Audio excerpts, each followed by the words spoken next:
what are we eating? And it turns out if we're not eating healthy, we're not getting our patients to do the same either.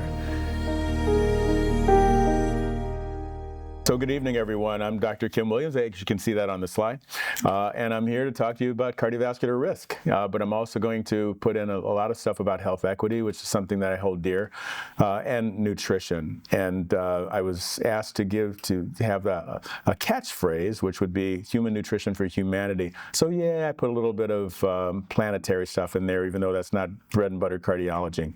The theme that I'm going to try to convince you of is this, and many of you have seen this health equity slide, how equity is different than equality. Giving everything to everyone the same doesn't help everyone as much as they need, and revising it so that people have more access and everybody can see it. But I have a completely different take on it, which one of the artists did catch, and I found this one on Google. How about liberation? How about justice? How about remove the fence? And so what am I talking about? So I know you guys have many of you have an exam tomorrow, so I took out the quiz questions, but I basically showed examples of HIV going back in time. 21st, 20th, 19th, 18th century, issues of healthcare disparities. It was HIV, COVID, polio, smallpox, and yellow fever. All of them were solved, okay, with one technique or another. Inoculation, vaccination, all of them have been solved. Drug distribution, and the black-white differences or poor-rich differences went away because the disease went away. So that is my best bet on how to make this our country better in terms of health equity. Make the diseases go away. We'll still have other problems, but not these, particularly cardiovascular disease. So if you look at heart disease deaths above age 35, you'll see that there's a little blip where it's starting to increase in the younger population. And we're doing a much better job with the older population. But African Americans are lagging behind. Males are lagging behind females. We can do a better job. What is missing? Is that we have a lot of chronic diseases, not just heart disease, that are the leading causes of mortality around the world. And it's heart disease, diabetes, cancer, smoking, physical inactivity, and all of those actually increase COVID morbidity, mortality. The massive amount of cost burden, and that, putting dollars up against human lives and human functional capacity always seems unfair to me. But we could fix this if we could convince our population here and abroad to do 4 things. Just do not have physical inactivity. Everybody get up and do something every day. Poor nutrition, and define it based on evidence, okay? Not just what everybody says, oh, the keto diet is good for you. No, we want randomized long-term outcome studies that show you the real science of nutrition, a lot of which I'm going to share with you today, and that would tremendously improve our situation. Tobacco use, probably, obviously this is a Mayo Clinic. It was so well done. I would have edited a few things as a journal editor, but one of them I would have is being in Kentucky. It's not just tobacco. I've actually never lived in a tobacco growing state before I took over the chair of medicine 2 years ago. And it's heavy, but the opiate addiction, and anyone who hasn't seen it yet, and a lot of medical students haven't seen it, we actually had a grand rounds on it today, medical and recreational cannabis and THC. Please take a look at, just Google 2 words, marijuana heart attack, and then do marijuana stroke, and you will see a massive amount of literature that is largely ignored. It's almost worse than the nutrition stuff that I'm going to show you that's largely ignored. So I would change that tobacco use to substance use, and that would include the excessive alcohol and recreational drugs. If we could fix these things, we would have ourselves much longer lives, much lower healthcare costs. They would be tremendous. So lifestyle and behavior changes are critical. And so if you have to go study for your test, this is the message tonight. Unfortunately, The investment in prevention is small compared with treatment. I finally, why did people say, why did you move to Louisville out of, chief of cardiology? Did you really want to be a chair of medicine that bad? No, actually, I was offered a lot of different chairs and deans and this, but I found one institution that was interested in prevention. When I said nutrition prevention and health equity, they said yes. And so it's because most folks aren't interested, because the financial rewards of treating disease is where we still are. And at some point, we have to make the investment in prevention. Because this is what we're doing. I've been showing this slide for like 20 years, and I'm hoping that at some point we can stop, but we are still mopping up the floor instead of turning off the faucet. We know, excuse me, that for that dietary risk, that is the cause of poor health, is dietary risk. And there's tobacco and a bunch of disease states, but we put ourselves at risk with cancer and heart disease primarily, with the things that we ingest. The air we breathe is important as well, but the things that we ingest have resulted in all of this diabetes and obesity. We actually call it diabesity these days. The numbers are staggering. The cost is overwhelming. And 80%, just this one bullet point, if you don't take anything else away, 80% of the healthcare dollars are spent on preventable chronic diseases if people would pay attention to those lifestyle factors such as nutrition and exercise. Well, what could we do with 80% of our healthcare dollars? How about roads, bridges? How about give scholarships to every inner city kid who wants to go to the University of Chicago? That was me. Why don't we do something that's really going to help our society instead of wastefulness, helping people with really good medical care? So that you saw that what happened to the older people, the mortality going down, that's real. That's because of all of you. And the medical system that you're learning about is really good. Totally unnecessary, or 80% unnecessary, but really good. So we end up with numbers like this, $1 trillion a year for human health food system cost. At some point, we have to take stock of it. We have to stop being this slide. Americans having dietary guidelines, which are incredibly weak and watered down and influenced by industry, but at least they say 2 to 3 cups of vegetables per day, and 90% of Americans do not do that. One of the worst patterns that has ever been published in circulation was the REGARD study. Wonderful people. I am actually working with them now about hypertension, but they were talking about just coronary heart disease and mortality. And what they found is that you could divide their population, mostly in the South, into 5 different patterns. And the most damaging pattern was the Southern diet. That's a really nice euphemism for soul food. And so taking a chicken and frying it, and greens and collard greens are wonderful and cultural until you put fat back in it. And so if you do those kinds of food with a high sodium, you end up with more hypertension, more diabetes, more obesity, and that translates into heart disease, kidney disease, and stroke. So when we start talking about food patterns, we have to call out fast food. And I know I don't make any commercial friends talking about it, but this is really the truth. Over time, the size of everything that with the supersizing has made us obese, and it's obese with unhealthy foods. And so everything on this slide has something wrong with it. So there is data about sugar-sweetened beverages, data on frying potatoes. That is, this isn't cardiovascular, by the way, it's cancer. The refined grain in the bun. So what's wrong with, anybody know what's wrong with ketchup? High fructose corn syrup, something that shouldn't even exist, okay? And then there's an animal product. And so, animals giving their lives every day to kill us. So I did say one little animal rights thing. Okay, all right. But let's take a look, if we will, at the distribution of fast food, okay? Because it really is uneven. Predominantly black neighborhoods have 2.4 fast food restaurants per square mile compared to 1.5 in predominantly white neighborhoods. And that is one of the reasons that we have such healthcare disparities. We have these 5 factors, and I'm going to go into each one of them just so you've seen the data.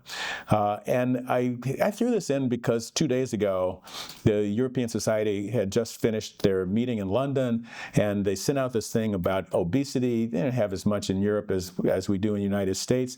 But it really was good at talking about what obesity does to the cardiovascular system in terms of valvular disease and heart failure and plaque in your arteries and the like.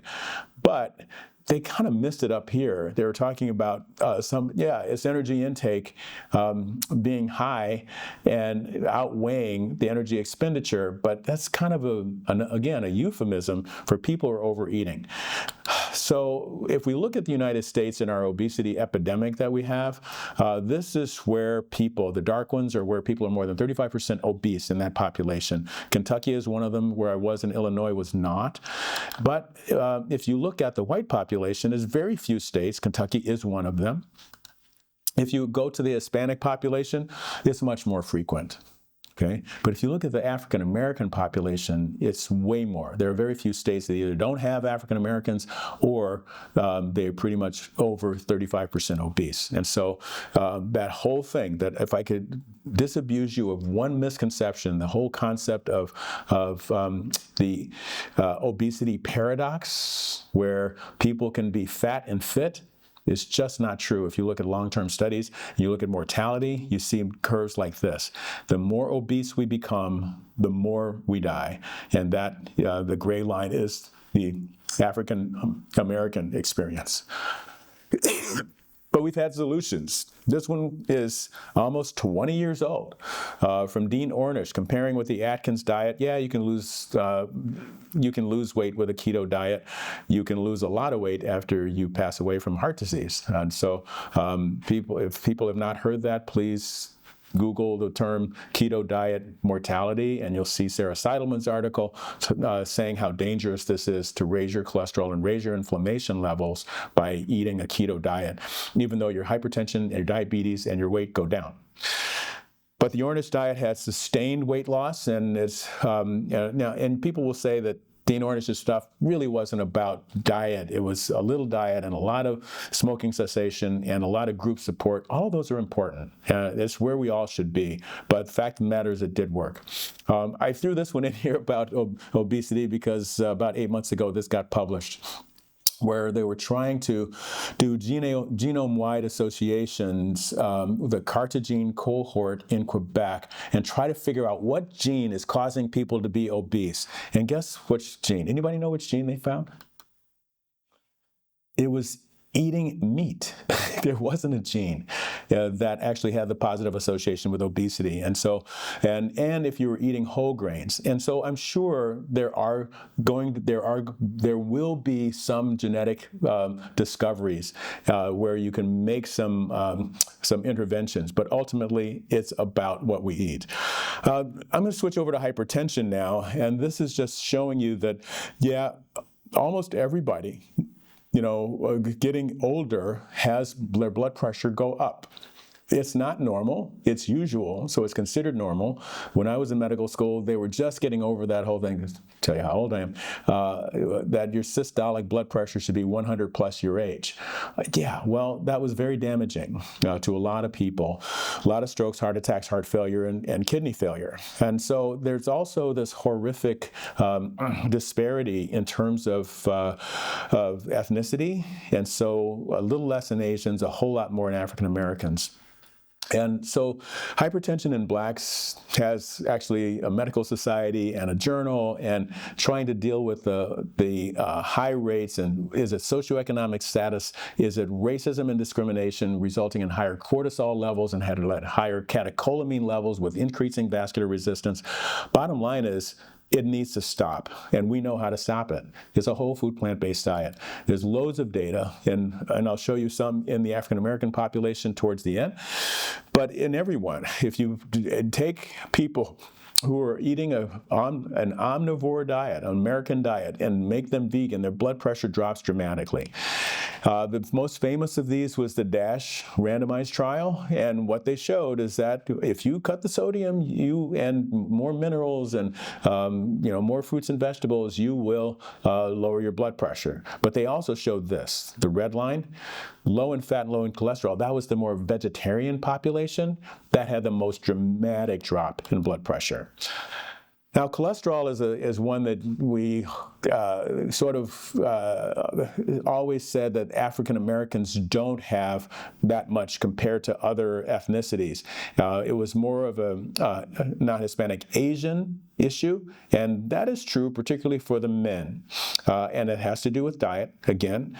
But in terms of the African American experience, we were leaving out something, and that is Lp(a). So show of hands, how many people have their Lp(a) measured? One person? Okay, so if everybody's notebook comes out and write it down, check your Lp(a), or at least have your parents do theirs. It's important because it is a cause of premature coronary artery disease. And it's very high, unfortunately, in the African American population. And so it really is associated with heart attack, future revascularization, stroke, cardiovascular death, all-cause mortality. But the homology with thrombogenic particles in the serum is part of the problem, but still, it's the LDL cholesterol. It may enhance the risk, but the LDL cholesterol is still important. So anyway, Lp(a) is something that we all should know. It's genetic. You can change it a little bit with interventions, but the most important thing we can do is recognize that there are people who are at risk, particularly if they're African American. So may have a normal LDL, but a high Lp(a), and people are indeed at risk. So that the idea of diet and exercise not helping, there's not no effect. It's just a smaller effect. And traditional lipid-lowering agents, statins actually increase Lp(a), but then PCSK9 inhibitors that you're probably learning about in medical school, they actually decrease Lp(a).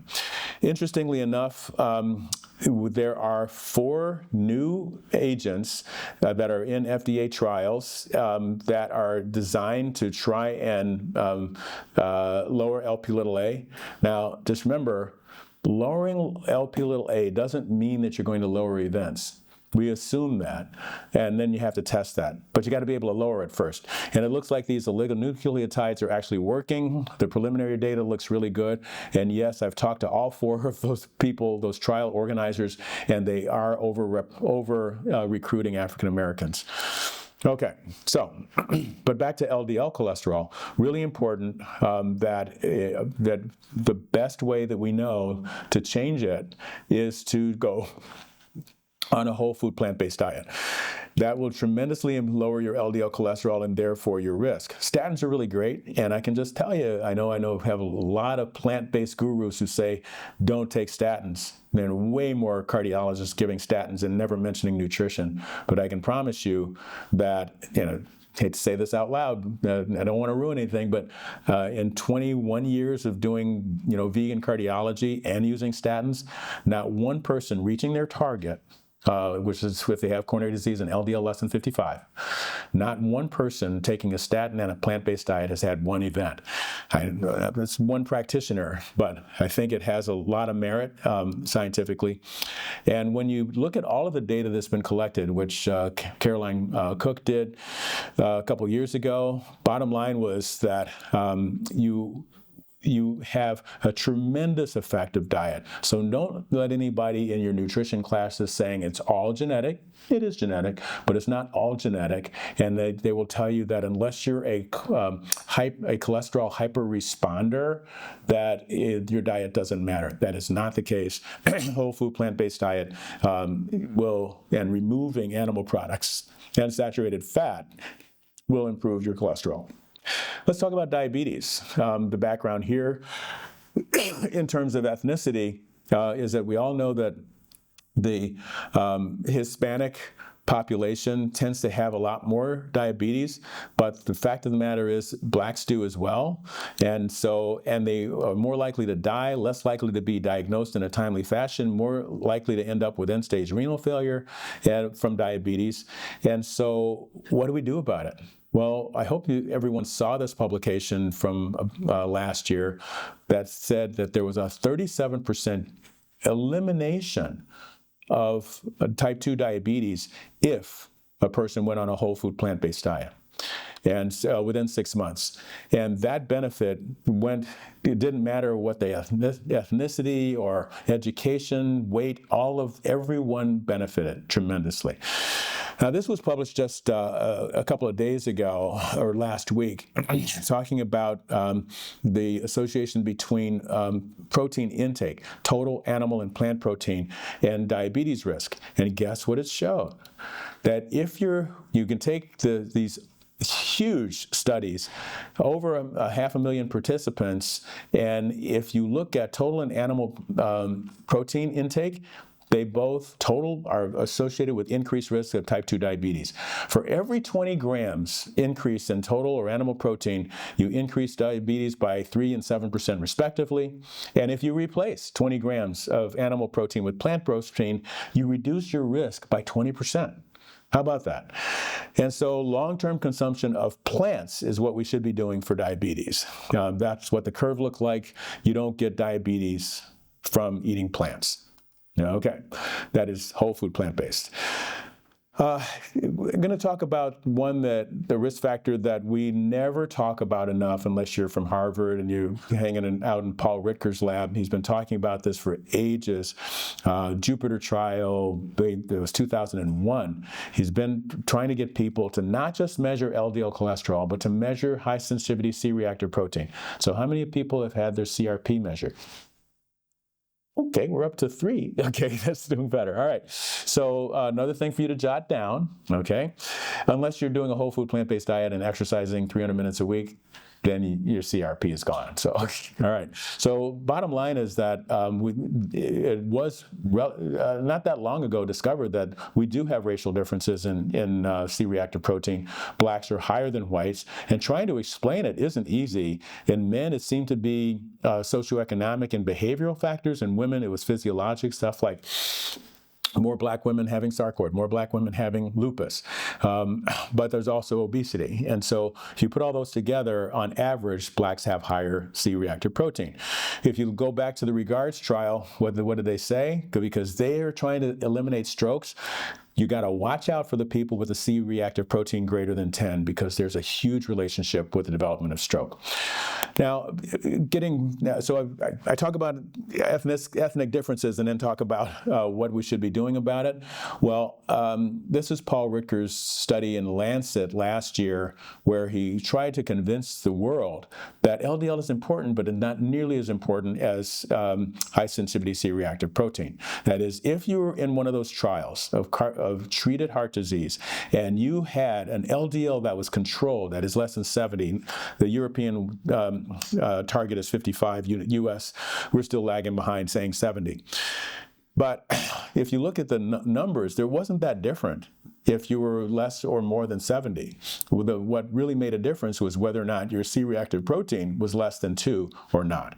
And so there is a residual inflammatory risk that people are dealing with and need to deal with it well. Guess what? We've had this data since 2003. David Jenkins, University of Toronto, came out with the portfolio diet. It was the whole food plant-based diet with a whole lot of fiber. It was actually Metamucil, okay? What he found was that the LDL cholesterol went down dramatically, as well as it did with a statin, and the C-reactive protein went down as well. And of course, those of us who are reading the data, put the two of them together and get really good results. Okay, that was repeated just a few years ago by Benita Shaw at NYU, taking people who were coming out of the cath lab and saying, hey, would you sign up and have 8 weeks of a vegan diet? Or the American Heart Association old diet. Remember that? Chicken and fish, no skin, not fried. not the best diet, okay? And it was proven not to be the best by Benita Shaw, showing that high-sensitivity C-reactive protein didn't change. Your LDL cholesterol doesn't change because you're still eating animal flesh, and so you still have cholesterol that you're ingesting. But the vegan diet absolutely decreased, very similar to David Jenkins' study, about 30% reduction of high-sensitivity C-reactive protein. So I've given you a lot of data, trials, interventions, but I never really did tell you why this is happening. Well, that's on this slide. It's the microbiome, okay? So I like to say, more than half your body is not human. I'd say you may be human, but the person next to you isn't. So 43% of the body's cell counts is actually human. And what's the rest? It's bacteria and a lot of microscopic colonists. And the bacteria in the gut determine a lot of things: drug metabolism, how much you absorb versus how much you excrete in terms of calories that you eat. And the people are recognizing this for every risk factor. So I'll run through that data with you. But the fact of the matter is, we can make our microbiome better just by doing a prebiotic, which is a whole food plant-based diet. So how does it relate to the classical risk factors for hypertension? Absolutely. There are multiple studies now that have admitted that there's genetic and environmental and hormonal reasons for people to get hypertension, but you check in what's in the hypertensive GI tract is a bunch of gram negatives that are associated with a higher blood pressure. And if you look at hyperlipidemia, this is just new information. We didn't even know the word caprostanol exists, most of us. You probably didn't learn that in biochemistry. Fact of the matter is, this is a neutral compound that happens when you have good bacteria in your GI tract that metabolize your intestinal cholesterol into caprostanol. It will not go into your arteries. It goes out in the stool. Type 2 diabetes, absolutely. We have bacteria in the GI tract that can actually reduce diabetes and those that will actually increase it. This data is very thick. Yes, I give these authors credit for actually putting this and having the journal actually publish this. It looks like a crazy diagram, but it's a bunch of actual things like fatty acid oxidation and glucose glycogen synthesis and your gut permeability, and being able to figure out which bacteria which hurts which mechanism and multiple mechanisms per species, and which ones are helping you and which ones are hurting you. And so a lot of science has gone into this, and we do need to take this into account in the pathogenesis and management and just talk about it, because I'm sure that in your first and second year, people talked about diabetes, and probably, did anybody ever mention the microbiome? No. Okay. So please take that back to whoever was teaching those sections. Show them the literature, take snapshots, whatever. But with the dysbiosis of a bad microbiome, which you get from, hate to be gross, but decaying flesh ingestion, what you end up with is disruption of the intestinal barrier, more inflammation, your biochemistry of the GI tract, and therefore the serum changes, and we need, the probiotics may help. And it could be that I'm telling you all about plant-based nutrition, we could just take a pill. There was one that was FDA approved a few months ago that was capable of getting beyond gastric acidity, so there may be hope, but why not just eat a whole food plant-based diet? So the transplantation, fecal transplantation, sounds gross. It really works, particularly for Clostridium difficile. And so there may be more of that. Anyway, bottom line is that article I was just showing you has a beautiful, colorful diagram. I would just think that if I was the editor of that journal, I would have taken this and multiplied it by 3 in terms of diameter, because it really is the dietary stuff where we can make the most intervention. And okay, all right. And so in terms of obesity, we have some really important information that's come out over the last few years of how there are really 3 different things going on. It's your liver, It's your adipocytes, which are basically endocrine organs, and it's your brain. And this one is really important. Once these things get going and you have influenced your brain, people are not overweight because they overeat. They overeat because they're overweight. And it's very hard to break that cycle. But we can, with a whole food plant-based diet, changing to the microbiome, to a vegan vegetarian diet. You can change in just a matter of weeks, you change your entire ecosystem, and that's why it works to lower blood pressure, cholesterol, diabetes, blood sugar, hemoglobin A1C, and weight, as well as the inflammation. So, before I leave the microbiome, there's one other chemical that you should know, and I'm not going to ask how many people have had that measured, because it came out of Cleveland Clinic over a decade ago, and hardly anybody is using it. But it's really important to know the word trimethylamine N oxide, TMAO. This was the New England Journal of Medicine, hate to say, largely ignored. Eat animal products, have your TMAO level go up. That creates heart attack, stroke, and death, or at least correlates with it, as well as thrombogenicity. That was, 12 years ago. This is more what it looks like now. We know more about the subunits that become trimethylamine. It involves the liver, the kidneys, the brain, everything. And so what do we do to change our TMAO level if it's all that dangerous? Change the diet. And it turns out that red meat is the worst animal protein for it, and non-meat protein does not give you TMAO levels. And so discontinuing red meat reduces TMAO dramatically. What is the correlation with disease that you should know about? Here's the diabetes stuff. If you have a high TMAO level, you will get glucose intolerance.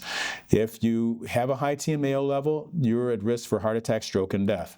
If the high TMAO level, the highest quartile here, had an association with rapid demise of heart failure patients. So this goes a long way to explain the data that we've had for years and didn't have all the mechanisms. It's inflammation, it's LDL cholesterol, sometimes it's cancer, but the fact of the matter is red meat kills, and processed red meat kills faster, and we need other healthy protein sources other than red meat, which I'll get to in a bit. But just remember, for those of you still eating it, that there's a linear relationship.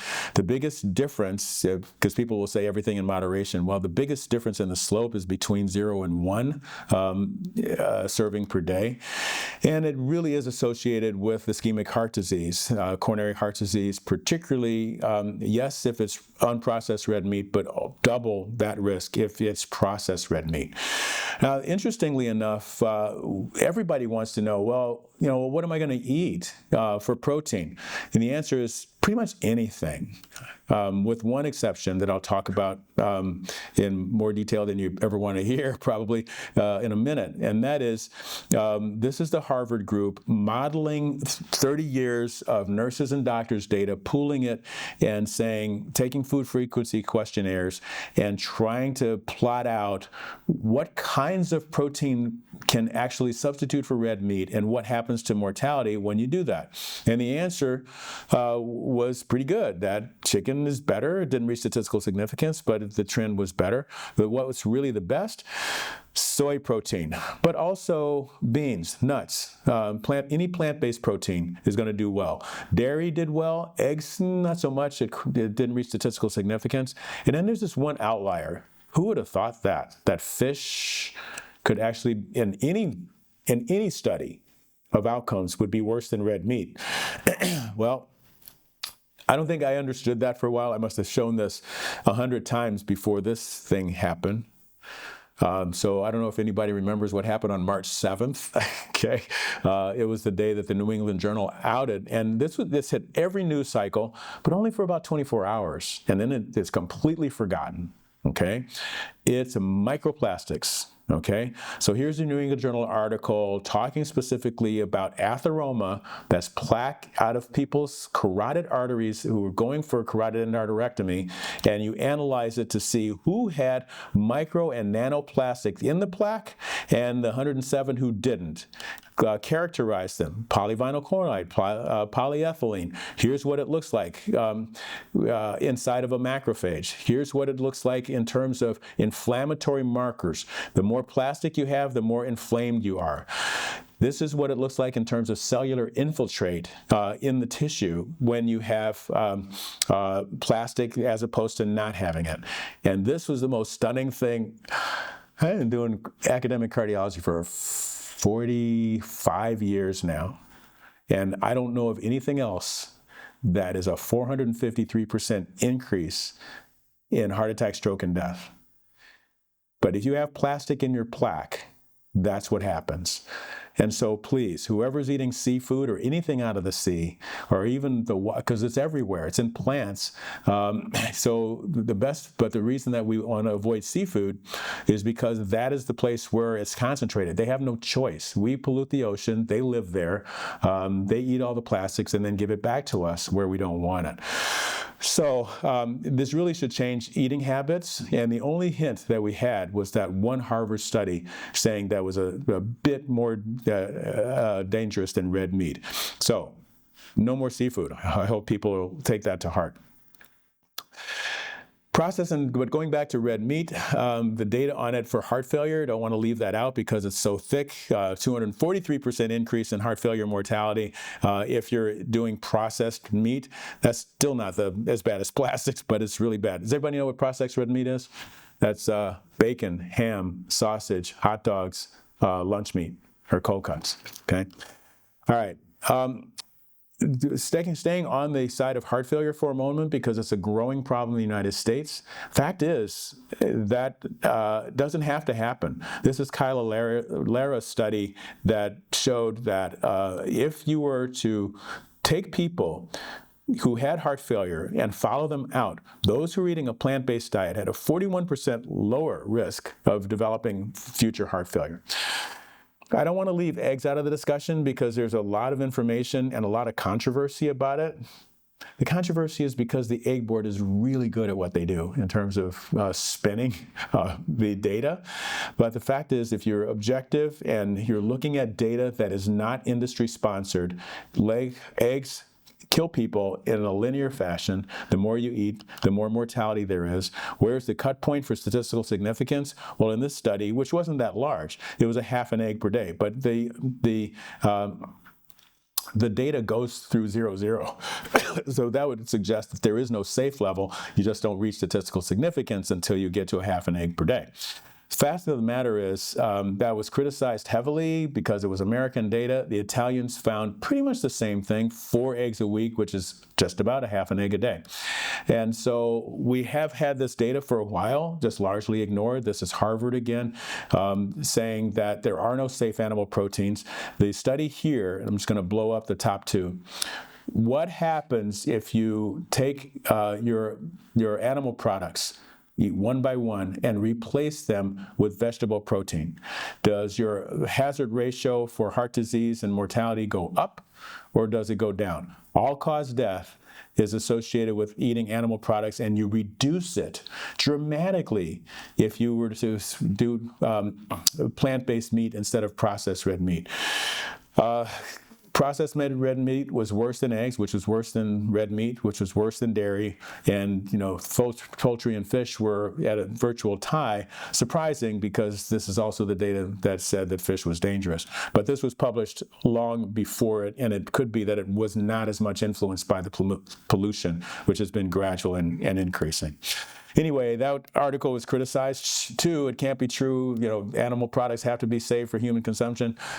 Despite the data, we're going to ignore Harvard. Well, the Japanese public health, same thing. There are no safe animal products for human consumption. And then it got published a 3rd time. That's kind of gutsy. As a journal editor, I never would have published the same title 3 times. 3 different data sets, NIH AARP, showing basically the hazard ratio goes down every single time you replace animal protein with plant protein, no matter what you're looking at. It's cancer, heart disease, stroke, all of them, everything goes down. Some of them are really dramatic. If you get rid of eggs, your stroke rate just plummets. All of them reach statistical significance. No one should be using animal products as a major dietary protein source. This is a completely different approach in a large, from the Women's Health Initiative. You remember the ones who said, stop using estrogen? This was a big study. And what they showed, completely different from all the Harvard stuff and Adventist and everyone who's done this, all of these large databases saying the same thing. Plant protein is safe, it lowers death rate, and processed meat, eggs, unprocessed meat, dairy, all of them increase mortality. So this got published a couple days ago. Had to throw it in because we've been talking about plant versus animal protein forever, and nobody's talking about animal versus vegetable fat. Fact of the matter is there are some really bad vegetable fats, such as palm oil and coconut oil because of their saturated fat. But those fatty acids are shorter chain than the animal, beef tallow, schmaltz, lard. And so you could think that all plants are better. Well, there are some really good plant fats, and I know that upsets several cadres of vegan, plant-based nutrition folks. They don't want to talk about olive oil or canola oil or avocado oil as being good things, but fact of the matter is the science behind them is actually pretty good. So anyway, I hope everyone on both sides of the controversy sees this article in JAMA Internal Medicine from a couple days ago, which basically said that if you eat plant-based oils, your death rate goes down. If you eat it from animal proteins or eggs, your death rate goes up. 16%, 13%, as opposed to 10 to 15% decrease with vegetable oils. And every 5% that you replace animal with fat, with plant fat, you actually get a 24% reduction in overall mortality and 30% reduction in cardiovascular mortality. Now, this one actually was published just last week as well. So we've talked about protein, we've talked about fat. How about milk? Because this is probably one of the places where we've made more plant-based progress than anything, and that is the fact that soy milk and almond milk and oat milk are actually out there. They're finally out there at enough where you could actually study them. And the bottom line is actually, I won't bore you with all of the data because the graphs are not the way I would want them, but I would have done this in a bar graph instead. But this forest plot shows, you can just see that the hazard ratios are all on the left side. So dairy is bad, plant-based milk in terms of soy milk is actually good. I was surprised at some of the results, like sweetened versus unsweetened, really didn't make a difference. I was kind of shocked at that, but bottom line is that they are much better than actually eating animal products. Okay. Adherence to the plant-based diet, I've talked a little bit about healthcare disparities. One of them that we should talk about more is military, because our veterans are at very high risk. They've been exposed to a lot of things. And the fact is, if they're eating a plant-based diet, they do much better. So I was hopeful people will just stare at this, and every person, particularly if they're African American, you try to get them to do a plant-based diet. So the Mediterranean diet is something that a lot of people were saying, particularly in cardiology, that they should be eating. And that was based on this article in the New England Journal of Medicine.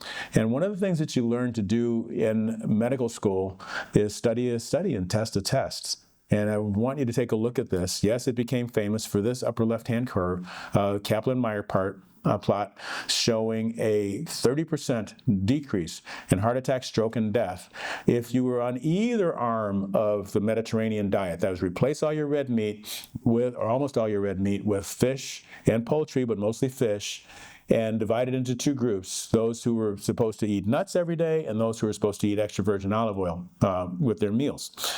30% reduction in heart attack, stroke, and death. But those of us who look carefully at a manuscript would see something unusual. It's in table 3. that 30% combined endpoint was driven by a reduction in stroke, dramatic reduction in stroke. Heart attacks, the numbers are almost identical. Cardiovascular death, again, almost identical. And death from any cause pretty much was identical. So it didn't save any lives, it didn't save any heart disease. And so if I could just get my cardiology buddies to stop telling people Mediterranean diet and let the neurologist take it because it reduces stroke. Now, full disclosure, they're friends of mine, and they did a fantastic study. And so I'm talking to, excuse me, I'm talking to them, Ramon Estruc and Emilio Ross, and I'm saying, why didn't you guys do a vegan arm? You did this fabulous study. They said, well, we couldn't fund it. But we can go back and analyze our 7,000 patients, see what happened, because we have how much vegetable intake they had. So it's not randomized, but it's amazing. If you did quintiles of vegetables, and they call the ones on the right pro-vegetarian or vegetarian diet, it turns out that it was a 42% decrease in mortality. Very consistent with everything, Adventist health, women's health, Harvard, absolutely. More plants, more life. So when we talk about the tagline of Diet for Humanity, one of the things that we really need is the planet. Okay, I have to admit, I didn't care much about the planet. It was all about heart disease. I didn't want to go to the cath lab one more time or treat a patient with cardiogenic shock. Just stop eating that stuff so I can have my life back. Then I had my 9th grandkid, and all of a sudden I got interested in the planet because they have to have a place to live. So anyway, people have been working on this, the whole idea of a planetary health diet index. What does it do? And this is a lot of this came from the Eat Lancet Commission. What can you do to save the planet and save human health? And the fact of the matter is, you could calculate a planet-healthy diet, which is predominantly plants, okay, and take that and analyze the nurse's health and health professional follow-up. Yes, this is us. And bottom line is, if you're doing something that's good for the planet, it lowers your mortality by 23%. Less cardiovascular disease, less respiratory disease, less neurodegenerative disease. The latter is very consistent. I didn't put the slide in there with Dean Ornish's data on Alzheimer's. First time that a plant-based diet has been associated with reduction of Alzheimer's disease. So if you're interested in that at all, please Google it. It's really great to see. Now, when you say plant-based diet, both of these can be plant-based because there are vegan donuts. One of them is processed, one of them is not. And the fact of the matter is, I have to point out that processing can be okay, but usually not. So minimally processed food, that would be like a carrot. Processed food, that'd be carrot juice. Ultra processed, carrot cake. Okay, so the fact is that we have data published in the Journal of American College of Cardiology a few years ago that looked at the processed kinds of things that we're eating, and what it showed was this. If you look at the curve on the right, hazard ratio for coronary heart disease, the red line is animal products. The dotted line above it is unhealthy plant-based diet. It's worse than eating animals. So I tell my vegan colleagues who are eating this stuff, the vegan ice cream, the vegan beignets, it's really good for the planet. No greenhouse gases and gets rid of humans.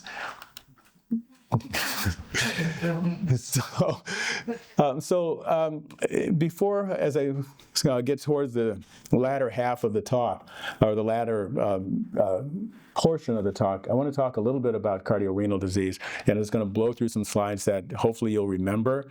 Animals products are really bad for the kidneys. We have a massive amount of chronic kidney disease. Plant protein makes it better. Red meat causes end-stage renal disease and dialysis in a dose-dependent manner. It's because of the microbiome and the elevated TMAO level, which not only hurts your kidneys, but it hurts the life of the person with kidney disease. And there have been interventions like plant-based diet to manage chronic kidney disease, and everything metabolically gets substantially better. Soy protein was done as part of a randomized trial in stage 3A and B, and it showed massive improvement in metabolic and clinical parameters. This is what we should be doing. Adherence to plant-based diet decreases the risk of a progression of CKD, and every nephrologist that you run across who isn't doing this for every patient really needs to do that and adopt it now. The protection that you get by dietary acid reduction was tested, and this was published last week as well. That is, you do fruits and vegetables instead of animal protein. You're less metabolic acidosis, or you could try sodium bicarbonate. It turns out that the fruits and vegetables were the best way to do this.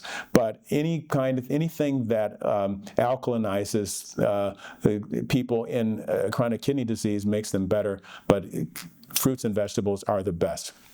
So that was really fast, but I just wanted to say, if just in case you thought this was coming from some vegan journal editor, that's me, no, this is coming from the National Kidney Foundation. Please take your people with plant-based diet and for everyone who has kidney disease.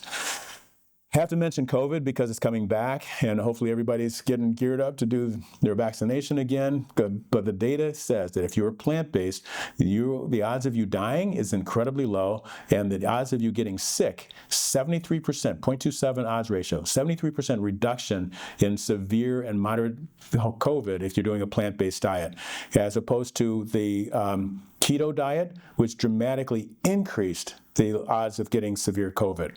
What I didn't know until a couple of months ago when this was published is that it also decreased the incidence of COVID by about 40%, dramatic reductions in incidence as well as severity. So I'm going to close, hit the last section when I talk specifically about the answer to everything that I've been telling you today, and that is to get the American Heart Association and American College of Cardiology to get together and put out prevention guidelines. And so everyone will follow them, right? Okay. So I was the guy who wrote the nutrition section. It was really good until the American Heart Association got a hold of it and forced the swimming of fish into my guidelines. Why? Because that Mediterranean diet did reduce stroke, and AHA is a stroke organization. ACC is not.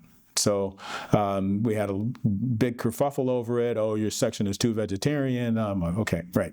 Bottom line is we ended up with, I think, decent recommendations: vegetables, fruits, nuts, beans, whole grains, getting away from processed meat, refined carbohydrates, so that's white flour, white rice, white pasta, sugar-sweetened beverages of any kind. That includes juice when you're throwing out the fiber. And if we do that, we will improve things dramatically. So this one was published just a few weeks ago, and it was really talking about our guidelines and how we could have a dramatic reduction. If people followed those guidelines, got rid of the processed meat, we would have a 30% reduction in all of the bad outcomes. The Eat Lancet Commission really has tried to lead the way in terms of getting people to get rid of their unhealthy diet. It hasn't taken off yet, I can say that pretty safely, but the data is actually pretty strong that a planetary healthy diet index will reduce our risk. Now, going back to the Million Veterans Program, you got to see these curves. What happens in African American veterans, but European American veterans as well? Why is this one so much more improved? Because our baseline diet is so bad. So when we go plant-based in the African American community, you get a heck of a lot more benefit. So hopefully everybody saw Netflix. You saw the twin study, you are what you eat, right? And they talked about a lot of the metabolic effects of the twin study. This was actually in BMC Medicine. And the one thing that everybody understands, that the blood pressure is better and the lipids are better and all that stuff. But how about this? They stop aging. People who do plant-based diets don't age as fast. The epigenetic effects of a plant-based diet, short-term, but if it's actually been shown UCSF, long-term as well, your telomeres don't shorten, and you will not age nearly as quickly. So back to health equity. We've actually had some studies that call out the African American population. Adventist Health Studies showed dramatic reduction in cardiovascular risk in the Black population if they were doing the vegetarian diet. You have Baxter Montgomery, who runs a wellness center in Houston, doing a 4-week intervention and measuring risk factors before and after, and everything, the inflammation, the LT, LDL, 15% decrease in LP(a). So don't let people tell you that LP(a) is genetic and can't be changed by diet. Dramatic improvement, particularly high sensitivity C-reactive protein, as their weight, the waist went down because their waist went down. All right, and as it turns out, we did a study before I left Rush in Obama's old church on the South Side, and it was 5 weeks of data that we collected before and after. Give up animal products for Lent. We will feed you five weeks of food, 3 meals a day. And we saw a very similar reduction. We were the first one to measure TMAO level in this population. That and the insulin levels dramatically dropped. All of the risk factors dropped tremendously.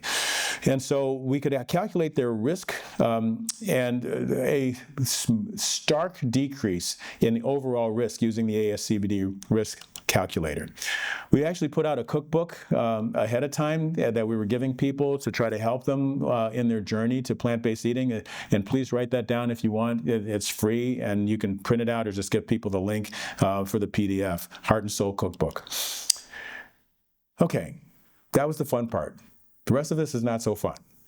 This is where, 4 years after publishing those ACC/AHA guidelines, we went back and took a look at physicians at Rush and Loyola. What are we eating? And it turns out if we're not eating healthy, we're not getting our patients to do the same either. And this was the data. 274 physicians, one eating a whole food plant-based diet. Total of 11 if you include fish, unfortunately. But that's a dramatic wastage of physician health, and health is wealth, and the burden on your family that you don't need. And so why is this happening? It is true that it's difficult to get guidelines into practice, but at this one is high stakes, everyone. That was STAKE, sorry. As it turns out, I took some pictures at a medical meeting. That's bacon and sausage, a World Health Organization Group 1 carcinogen, okay? And then eggs, really?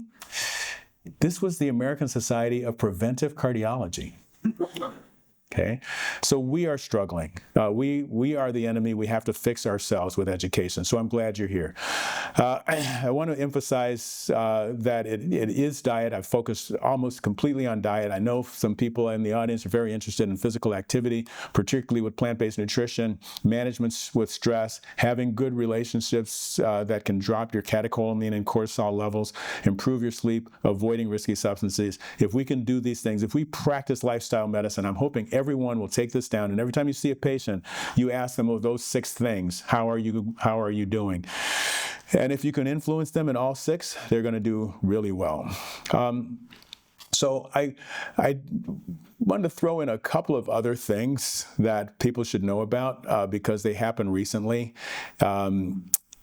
And it has to do, and I deleted most of the slides, or I hid most of the slides, but they're actually on here if you come up with a thumb drive or something. Did you know that when animals are slaughtered, they're usually afraid and scared, and they are actually putting out from their adrenals high levels of catecholamines and cortisol? And it turns out that it's in the meat, and it affects human behavior. And there's this massive amount of data that has been accumulated. One of the most interesting was prison recidivism and prison behavior. That is, the inmates, when this guy, Terry Moreland, took over a jail and said, we're going to have a vegan section. Who wants to be in the vegan section? They ended up with no more fights and shifts. And if you were still on the side eating meat, all the tensions were still there. So that actually did change how Mayor Adams in New York I mean, he's changing everything to plant-based anyway, but he started with the prisons so that people will understand how to get rid of the things that make them angry and upset. And it's not just about jails.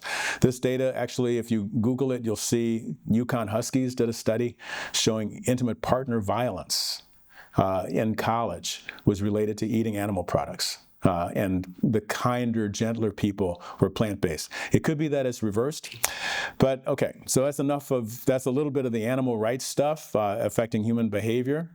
But I do want to finish by talking about the planet just a little bit. That is all.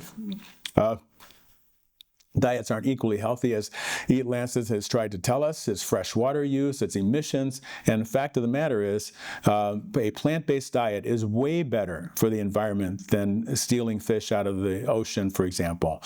And so the best impact is a completely whole food plant-based diet. That's what we all should be doing.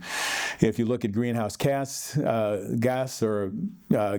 land use, you name it, plant-based diet is better. And, I'm not saying that if you don't care, if you're not a vegan, then you don't care about our healthcare budget, which means you're not a patriot and you don't care about, I'm not saying all of that. I just did, didn't I? Sorry. Okay. Fact of the matter is, one of the worst things that we could do for the planet and ourselves is to actually eat. And I'm quoting not me, this is Walter Willett. He's the guy with all of that Harvard data. So there's a huge amount of impact of data on food. If you wanted to snap a picture of it, the best way that had to reduce your risk of mortality and the risk of environmental impact is all this green stuff over here, whole food plant-based diet. Okay. So I don't usually talk about commercial products, but I don't think they're making any money off of this. So please watch that Eating Our Way to Extinction. It actually explains a lot of stuff that I didn't understand about it because I'm just a knuckleheaded cardiologist trying to stop people from dying of heart disease. This is actually my final slide, but it's not my last slide. In summary, we all need to pay more attention to prevention. It's heart disease, it's kidney disease, it's stroke, as I've shown you. It's health inequities, ethnic disparities, and exorbitant healthcare costs. We can reduce all of that with a whole food plant-based diet. And this long list in red of diseases, a lot of which is mediated by the microbiome, can actually be reversed and avoided. Prevention has to be intentional. We have to actually train ourselves to do this, and we're hopefully going to do this very shortly, very soon at University of Louisville to start not just preventive cardiology or that, but to start a whole lifestyle medicine division to reduce mortality in our patients. Okay, so that is my final slide, but it's not my last slide. My last slide is one I'm not going to say anything about other than just put it up, and I'm challenging you guys to look at it during the Q&A. And if you find out anything in peer-reviewed literature that I have missed, please yell it out or come see me. Thank you very much.